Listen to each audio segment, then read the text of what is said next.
نگہت مرزا صاحبہ آپ کچھ کہنا چاہ رہی ہیں؟ جی سر، شکریہ چیئرمین صاحب۔ میں نے ان لوگوں کی بات نہیں کی تھی جو غیر ملکی ہیں اور انہیں پاسپورٹ مل رہے ہیں، شناختی کارڈ مل رہے ہیں۔ یہ وہ بنگالی ہیں جنہیں 2003 میں شناختی کارڈ جاری کیے گئے تھے، اور وہ پورے تمام تر ثبوت انہوں نے مہیا کیے تھے کہ مشرقی پاکستان کے المیہ سے پہلے جو کچھ بھی ان کے پاس چیزیں تھیں انہوں نے وہ پیش کی تھیں۔ اس کی بنا پر ان کے شناختی کارڈ بنے تھے اور انہیں پاکستانی شہری تسلیم کیا گیا تھا۔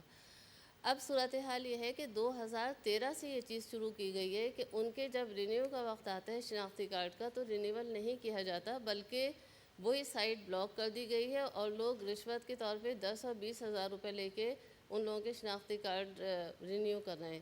تو مسئلہ یہ تھا، وہ دوسرا تو منسٹر صاحب نے جو کہا وہ میری سمجھ میں تو بات نہیں آئی۔ وہ یہ میں نے تو بتایا تھا کہ وہ غیر قانونی طریقے سے ان کا اجرا ہو رہا ہے۔ منسٹر صاحب آپ ان کی بات سمجھ گئے ہیں نا؟